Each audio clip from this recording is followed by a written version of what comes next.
At 0615 on September 20, 1944, Major Charles Carpenter crouched beside his Piper L4 Grasshopper on a muddy airstrip near Ericourt, France, watching fog drift across fields where German Panther tanks were moving toward trapped American positions.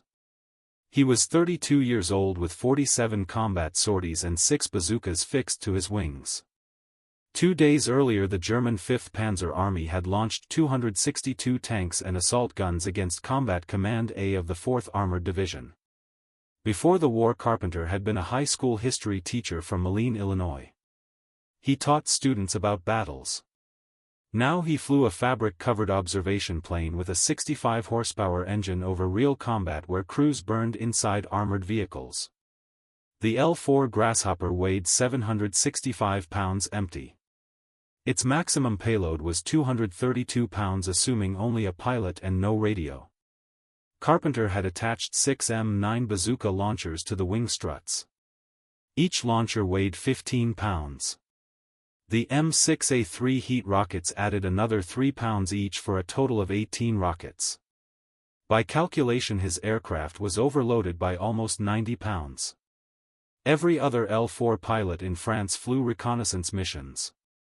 They spotted enemy positions and relayed coordinates to artillery while staying high and safe.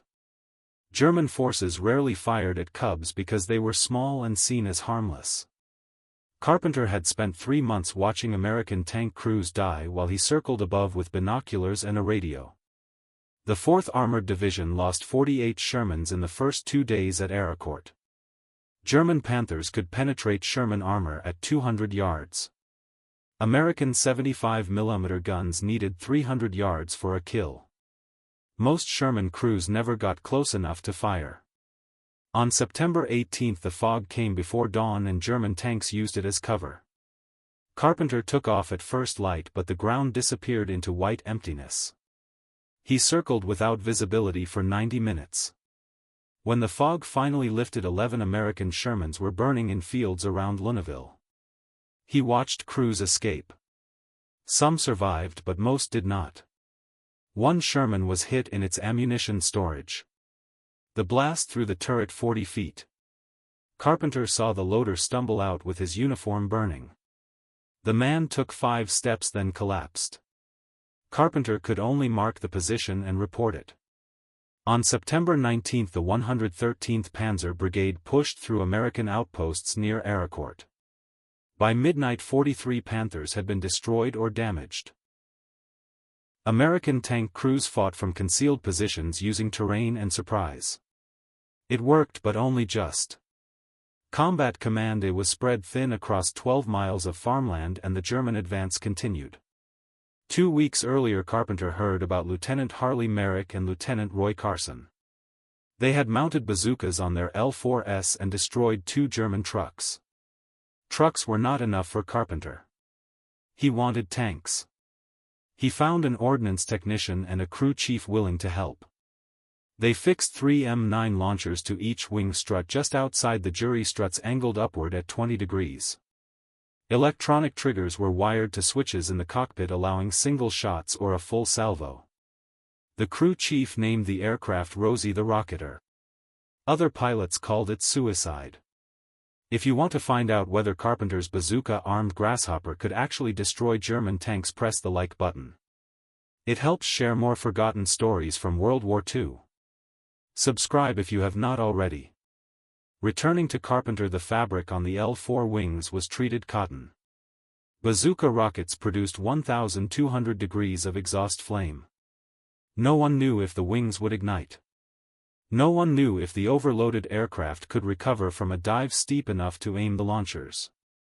It had never been tested in combat. On the morning of September 20, fog covered the battlefield again as German tanks advanced through the mist. Carpenter climbed into the cockpit alone with no observer and no radio operator, only himself and 18 rockets. The engine coughed twice, then started. He released the brakes and the overloaded aircraft rolled forward. By noon he would either be dead or he would change how Cubs were used in combat. The Grasshopper climbed through the fog at 400 feet per minute. Its normal climb rate was 600, but the extra weight reduced performance. Carpenter leveled off at 1,500 feet. There was white emptiness below and ahead. He reduced throttle to a cruising speed of 75 miles per hour. The engine settled into a steady sound. Fuel capacity was 12 gallons, giving about 3 hours of endurance. He had taken off at 0642. By 0930 the fog still had not cleared. The L4 behaved differently with the bazookas installed. The launchers increased drag and the rockets added weight to the wings. Carpenter tested shallow banking turns. The aircraft responded slowly. He pushed the nose down by 5 degrees. The fabric wings creaked under the strain. The bazooka tubes caught the air and created resistance. This was no longer the gentle cub he used for artillery spotting. It felt heavier and more difficult to control. At 0953 the fog began to break in patches. Carpenter could see the ground through gaps including fields and trees and the Rhine Canal reflecting the gray sky. He descended to 1,000 feet and started a careful search pattern, moving north to south and then east to west while looking for German armor. Combat Command A of the 4th Armored Division held positions around Ericourt and nearby villages. Juval was to the north, Monner to the south and Bzanj-Leopit to the east. German forces were attacking from multiple directions in an effort to surround American units. Carpenter needed to locate where they were gathering for their next advance. At 11:07 the fog cleared enough to reveal the roads. Carpenter saw movement about 3 miles northeast of Ericourt. He descended to 800 feet and identified Panther tanks. He counted 6 or possibly 7, but some were partly hidden by tree lines. Armored cars moved with them and infantry followed on foot. The formation was advancing southwest toward American positions. Carpenter checked his fuel. He had enough for one attack run with 90 minutes reserved for the return flight. The M9 bazooka had an effective range of 300 yards. The rockets traveled at 265 feet per second. Beyond 100 meters gravity and wind reduced accuracy. Carpenter needed to get very close to his target. The bazookas were angled upward by 20 degrees. To aim at a ground target he had to put the aircraft into a shallow dive of about 30 degrees or possibly 35. He would aim with the entire aircraft fire at about 100 meters and then pull up before German infantry could respond with small arms fire. He climbed to 2,000 feet and positioned himself south of the German column with the sun behind him. The Panthers moved slowly across the terrain still partly covered by low fog. Carpenter pushed the throttle forward and pointed the nose downward. The aircraft accelerated in the dive, reaching 80 then 90 miles per hour. The fabric wings vibrated and the bazooka tubes were pushed by the wind. He could now see the Panthers clearly. Their turrets were turning and commanders stood in the open hatches. Carpenter armed the first launcher on the right wing outboard position. His thumb rested on the firing switch. At 150 meters the lead Panther appeared larger in his view. At 120 meters he could see the German cross markings on the turret. At 100 meters Carpenter pressed the switch. The M6A3 rocket fired with a sharp crack that shook the aircraft. The rocket produced about 1,200 degrees of exhaust flame that passed close to the fabric wing. It flew toward the Panther, leaving a trail of white smoke. Carpenter did not wait to confirm the result. He pulled back on the control stick and the aircraft climbed back upward. The overloaded aircraft responded slowly and did not react as quickly as expected. German infantry on the ground opened fire. Small arms and rifle rounds snapped past the cockpit. One round passed through the fabric on the left wing. Another struck the tail section. Carpenter continued to climb. At 200 feet then 300 feet the firing stopped. He leveled off at 800 feet and looked back. The Panther had stopped moving. Smoke rose from the engine deck. It was not destroyed, but it was immobilized. The rocket had likely struck thinner armor on top or damaged the engine. The rest of the German column broke apart and moved into defensive positions. Infantry pointed toward the sky at his aircraft. They were now aware of the Cub armed with bazookas. Carpenter still had 17 rockets remaining and German forces no longer ignored observation aircraft. He turned the Grasshopper northwest toward the American airstrip at Lonville. The fuel gauge showed 9 gallons remaining, which was enough for reloading and one more sortie and possibly 2 if he stayed over friendly territory. The bullet holes in the wing and tail were small and the fabric remained intact. The control surfaces were still functioning normally. He descended to 100 feet and followed the terrain back to base using trees and ridges for cover. German infantry now understood that these aircraft could strike back. He landed at 11:58. Ground crew ran toward the aircraft before the propeller had fully stopped. They first noticed the bullet holes and then the empty bazooka tube. One crew chief climbed onto the wing and inspected the launcher. The fabric around the launcher was scorched black but still intact. There was no burn through. The metal tube had directed most of the exhaust away from the wing surface. The design had worked with limited margin. Reloading took 14 minutes. 6 M6A3 rockets were loaded into the tubes. Each rocket weighed 3.38 pounds and measured 19.4 inches in length. The blunt nose was designed to prevent deflection at low impact angles. The shaped charge warhead could penetrate between 3.5 and 4 inches of armor plate.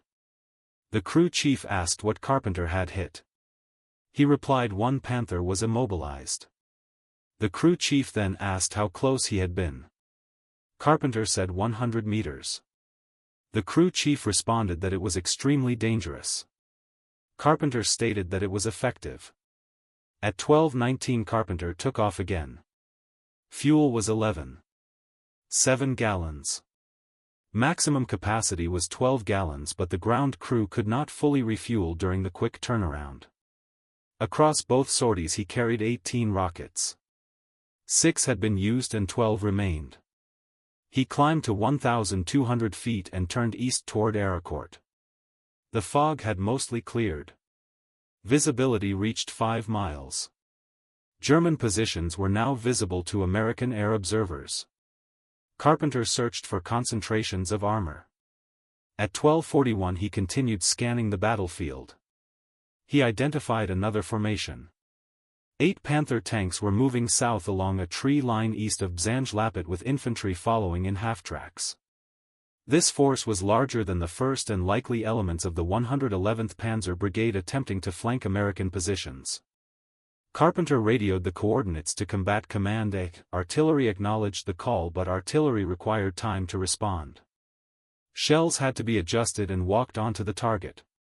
The Panthers would move away before the rounds arrived. Carpenter chose to attack immediately. He climbed to 1,500 feet and set up a diving attack from the southwest with the sun behind him. The Panthers were spread across 400 yards of road. He selected the lead tank and used the same method as before. Nose down at 35 degrees and increase speed in the dive. At 100 meters he fired. The first rocket launched cleanly. He then pulled up sharply and banked left. Machine gun fire followed and was heavier than before. The Germans had adjusted to the threat. Tracer rounds passed near the cockpit. A round struck the engine cowling with a metallic impact. The Continental engine coughed once but continued running. Carpenter circled at 1,000 feet and looked back. The lead Panther had stopped and smoke rose from the engine compartment. It was immobilized but not destroyed. The rest of the formation scattered into defensive positions. Infantry dismounted from the half-tracks and began setting up what appeared to be anti-aircraft positions. Carpenter had 11 rockets remaining, but the Germans were now actively targeting him. He prepared for another pass and dove toward a Panther that had left the road and moved into a field. He armed the launcher. At 120 meters German infantry opened fire while he was still descending. The aircraft shook and fabric tore behind him. He fired anyway and the rocket moved toward the target. Carpenter pulled up without waiting to confirm impact. More tracer fire followed. A round penetrated the lower fuselage and he felt the hit through the rudder pedals. At 800 feet he leveled off and checked the instruments. Oil pressure was normal. Engine temperature was normal. Controls still worked but the rudder felt less responsive. He looked back and saw the second Panther burning. It was not immobilized. It was destroyed. Flames came from the turret hatches and the crew was abandoning the vehicle.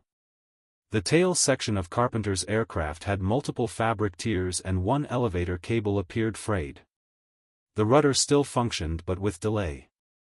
2 Panthers were stopped and 10 rockets remained but the aircraft was damaged and the Germans were preparing dedicated anti-aircraft positions around their armor. Carpenter turned west toward Lonville. The damaged rudder made coordinated turns difficult. He had to use extra aileron input to maintain control. The aircraft tended to slip sideways during banking turns. Fuel showed 7.2 gallons which was enough to reach base with minimal reserve. The engine continued to run smoothly but oil temperature had increased by 5 degrees above normal. This was not yet critical but suggested a possible small leak from the earlier hit on the cowling.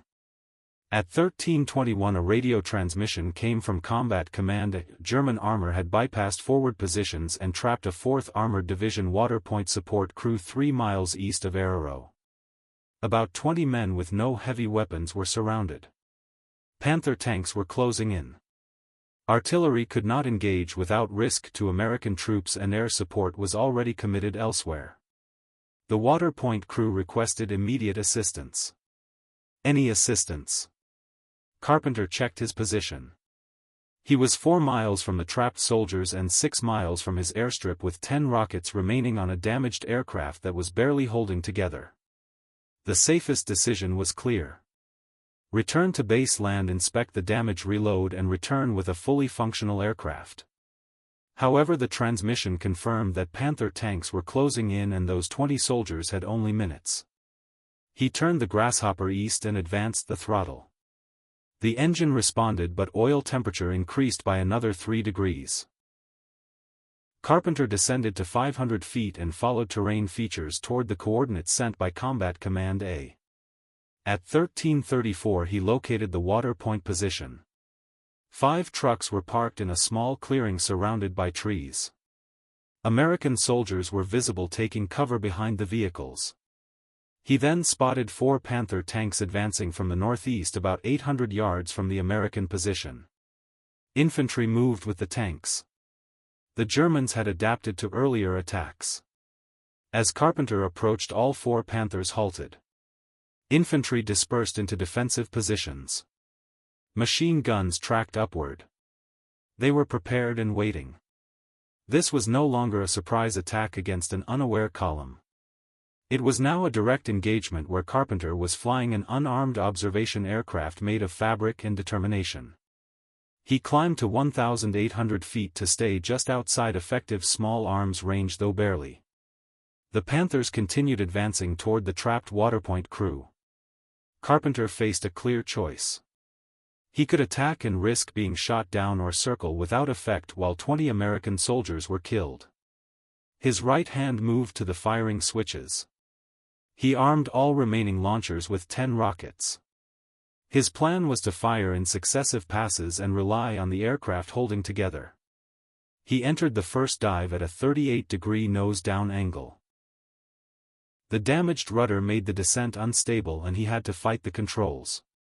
Speed reached 95 then 100 miles per hour. The airframe vibrated strongly. Something in the tail section was loose and rattling.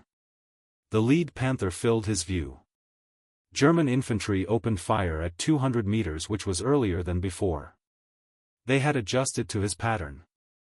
Tracer rounds followed his flight path. At 150 meters Carpenter fired 2 rockets using both launchers. The aircraft reacted to the recoil. He pulled up hard. The elevator control cable had been damaged in the previous attack and now partially separated. The control stick felt weak and response was delayed. He pulled harder but the nose rose slowly.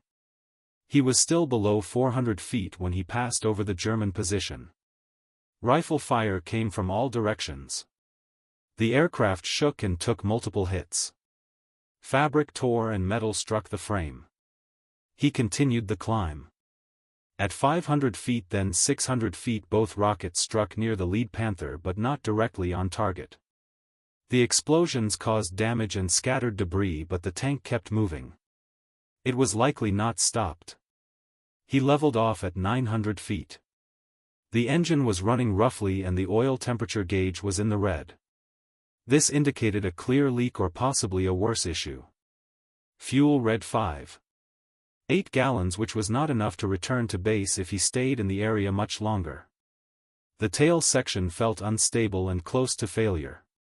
He still had 8 rockets remaining. 3 Panthers were advancing toward 20 trapped Americans. The German forces were no longer simply firing randomly. They were coordinating and adapting. They had learned his approach and were waiting for his next dive so they could target and destroy his aircraft. Carpenter had about 30 seconds to adjust his strategy. The Germans expected a high-altitude dive and had arranged their defenses to cover that approach. Meanwhile the Panthers continued advancing and were now 700 yards from the American position. American soldiers were firing rifles at armored vehicles but the effort was ineffective and desperate. Carpenter needed a new approach. He reduced altitude to 200 feet, flying close to the terrain below the range of organized anti-aircraft fire. The German positions were oriented upward in expectation of high dives. He approached from the west using a tree line for cover. Speed was 80 miles per hour. The damaged elevator made steady flight difficult. Engine temperature remained in the red zone and oil pressure was dropping. The engine was close to failure and would soon seize. He was now 600 yards from the Panthers. Carpenter climbed briefly to 300 feet and then pushed into a steep dive. The attack angle reached 40 degrees, which was steeper than before. The angled bazookas required a sharper dive to aim accurately. The lead Panther was now 200 yards from the trapped Americans. Carpenter armed 2 launchers on the left wing at the outboard and center positions. At a range of 130 meters German infantry spotted him and turned their weapons toward the aircraft. He fired both rockets at the same time before they could respond. The recoil nearly stalled the Grasshopper. He advanced the throttle fully and pulled back on the damaged elevator. The nose lifted just enough to clear the Panther by about 70 feet. Both rockets struck the target. One hit the turret ring and the other penetrated the thinner top armor over the engine compartment. The Panther stopped and flames spread across the engine deck. Crew hatches opened and German tankers exited with their uniforms burning. The vehicle was destroyed and confirmed as such. It was burning and not merely disabled. Carpenter did not climb. He remained at 300 feet and immediately turned toward the second Panther. German forces appeared confused since their anti-aircraft positions were aimed at higher altitude threats while Carpenter attacked from below their firing lines. He armed 2 more launchers on the right wing at the outboard and center positions. The second Panther was turning its turret toward the American waterpoint position. At a range of 110 meters Carpenter fired both rockets and banked sharply to the right. Machine gun fire from German infantry struck the left wing and tore the fabric away from the forward lift strut. The wing held together with difficulty. 1 rocket missed but the second struck the turret side armor at a 30-degree angle. The shaped charge detonated inside and triggered a secondary explosion. Ammunition began cooking off and the turret lifted about 6 inches before settling at an angle. The crew exited through the lower hatch. This Panther was destroyed. 2 tanks were destroyed and 2 remained advancing. The remaining Panthers were now 500 yards from the American position. Infantry with them took cover and some began retreating after witnessing 2 tanks destroyed in under 90 seconds. Carpenter armed 2 more rockets with 6 remaining in total. The engine was shaking severely and metal-on-metal grinding could be heard from the cowling. The temperature gauge was at its maximum. He had 1 more attack run before the engine would fail completely. He entered a 3rd dive. The rear Panther was smaller and partly hidden behind the lead tank. At a range of 120 meters, Carpenter fired one rocket and saved the others. The rocket struck low and hit the track assembly. The Panther turned to the left and stopped moving. It was immobilized but not destroyed. The crew kept the engine running and the turret continued to rotate. The last Panther was now 400 yards from the 20 American soldiers. Carpenter had 5 rockets remaining and an engine that was close to failure. Smoke was coming from the cowling and the propeller vibrated so strongly that visibility was limited. The waterpoint crew continued firing at the advancing tank, but small arms fire was ineffective against armor. Carpenter turned the damaged aircraft toward the final German tank. The last Panther was 350 yards from the American position and close enough for him to see individual soldiers behind the waterpoint trucks. They had stopped firing to conserve ammunition and were preparing for the tank to reach them. The Panther turret turned toward the largest truck in preparation to fire a high-explosive round that would kill everyone in the blast radius. At that moment the engine seized briefly and the propeller stopped. There was complete silence except for wind passing through the damaged wings. Then the engine started again but ran roughly and continued to fail. Carpenter armed 3 rockets using all remaining weapons on the right wing. He planned to fire all 3 at once for maximum effect in a single pass. There would be no second attempt. The aircraft descended to 150 feet, which was the lowest attack altitude yet. The Panther was stationary and positioned behind a slight rise with only the turret visible to the Americans. Carpenter approached from the east and could see the full hull from the side where armor was thinner than the front. The range was 140 meters. The damaged elevator barely responded, so he used throttle and aileron to aim the entire aircraft. At 120 meters the Panther commander stood in the turret hatch scanning for threats and then saw the Grasshopper, but too late. Carpenter fired all 3 rockets. The simultaneous launch almost tore the right wing from the aircraft. The Grasshopper rolled sharply to the left due to the uneven recoil. Carpenter maintained control as best he could and the wing remained intact. The rockets converged on the Panther and all 3 struck within 2 seconds. The first hit the turret side and penetrated. The second struck the upper hull and penetrated. The third rocket struck the track assembly and detonated on impact. The combined effect was severe. The Panther's ammunition storage exploded. The vehicle lifted from the ground due to internal pressure. The turret separated completely and the hull split open. Secondary explosions continued for about 15 seconds. No one escaped.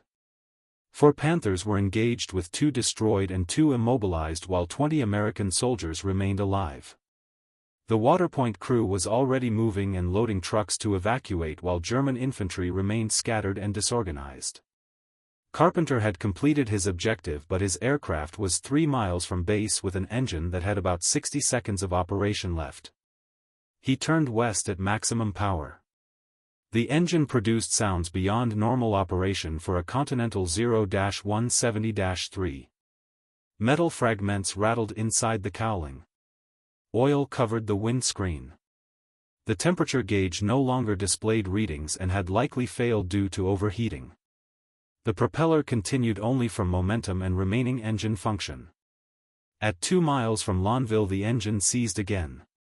This time it did not restart. There was complete silence with only wind noise remaining. The Grasshopper became a glider. It was not an efficient glider due to damaged fabric and weight distribution not intended for unpowered flight. Carpenter adjusted for best glide speed of 65 miles per hour. Altitude was 800 feet and descent rate about 400 feet per minute. He had roughly 2 minutes of glide time or less due to damaged aerodynamics. At 1 mile from the airstrip altitude dropped to 400 feet. Carpenter could see the runway and the ground crew had already spotted him. They saw the oil smoke and torn wings and cleared the runway while moving fire equipment into position.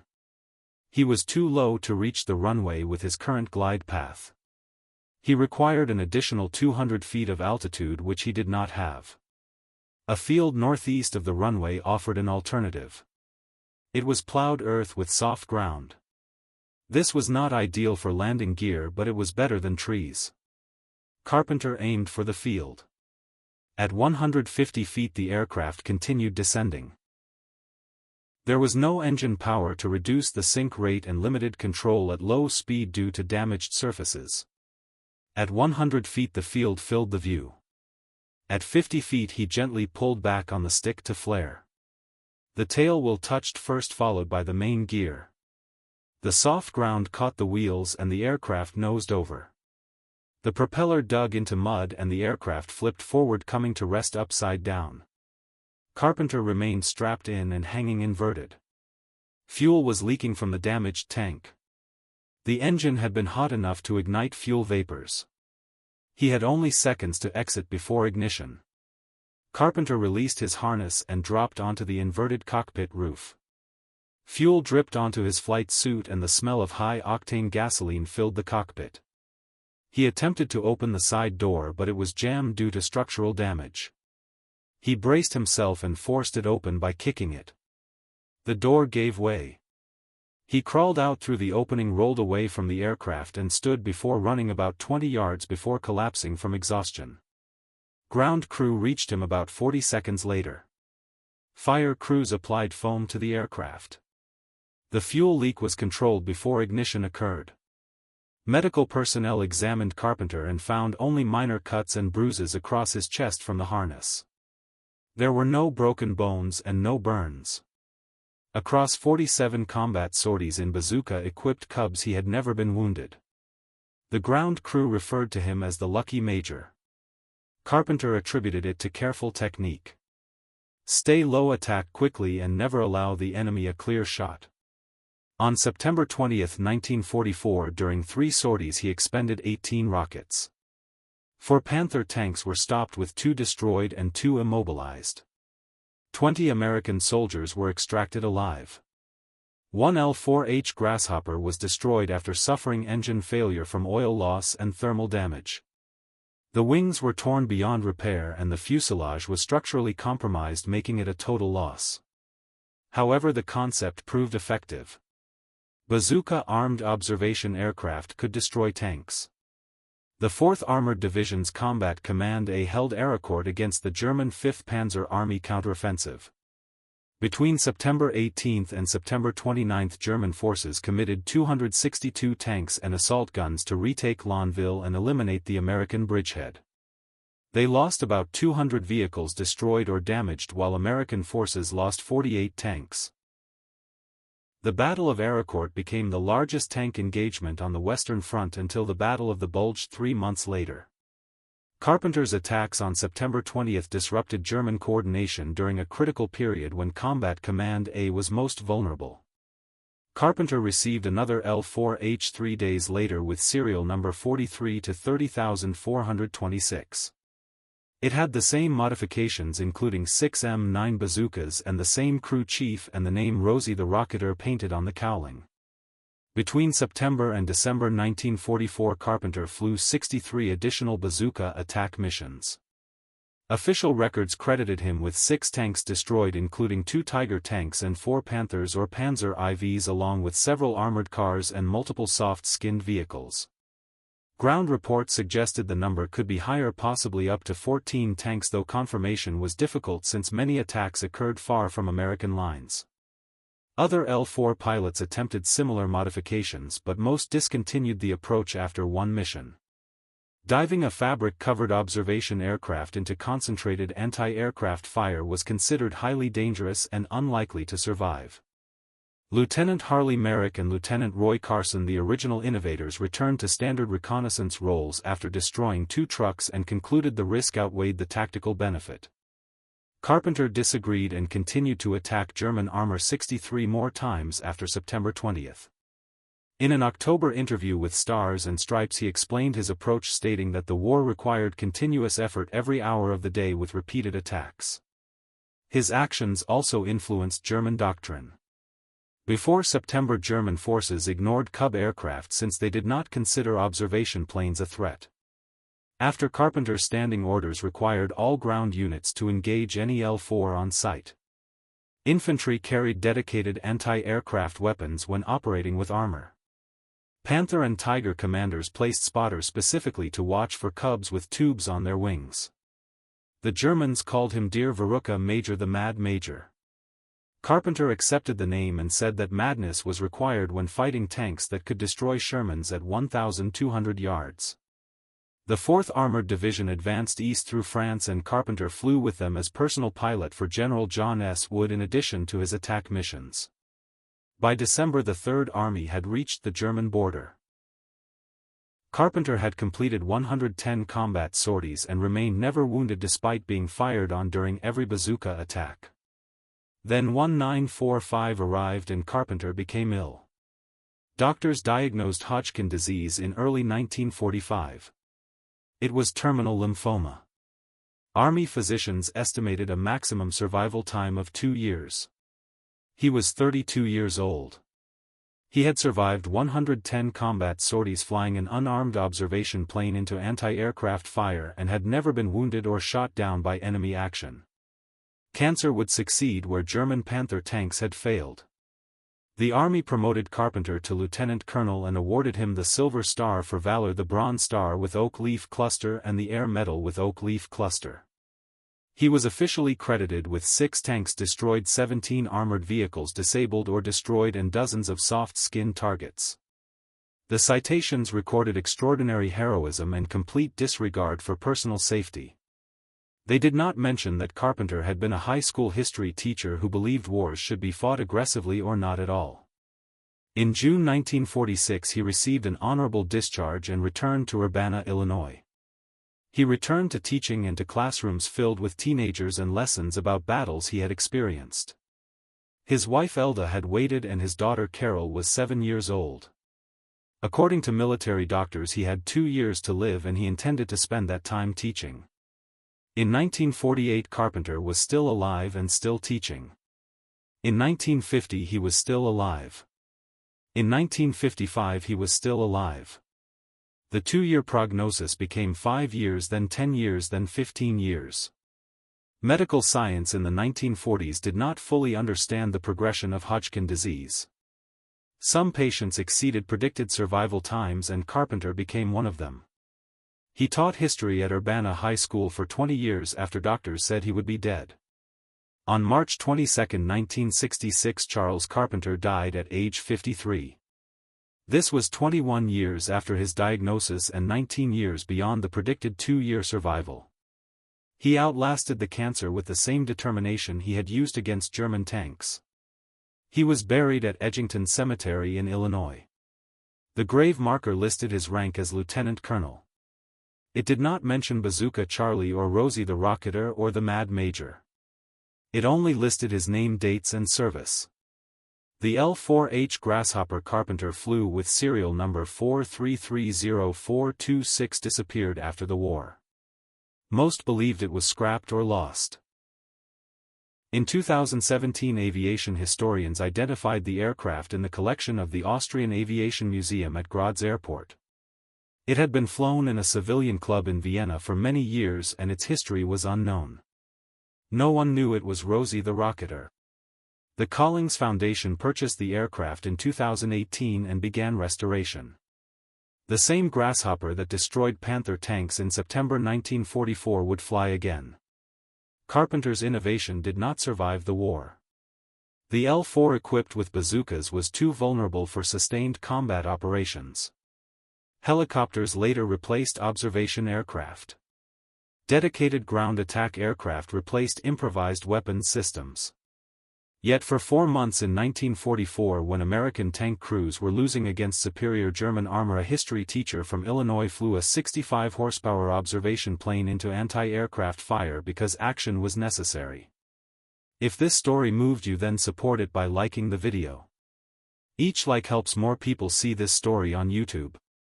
Subscribe and enable notifications. New stories are shared every day about pilots who saved lives through courage and skill. Real people and real heroism. Leave a comment and share where you are watching from. Tell us if someone in your family served. You are part of preserving these memories. Thank you for watching and thank you for ensuring that Charles Carpenter is remembered. These men deserve to be remembered and you are helping make that possible.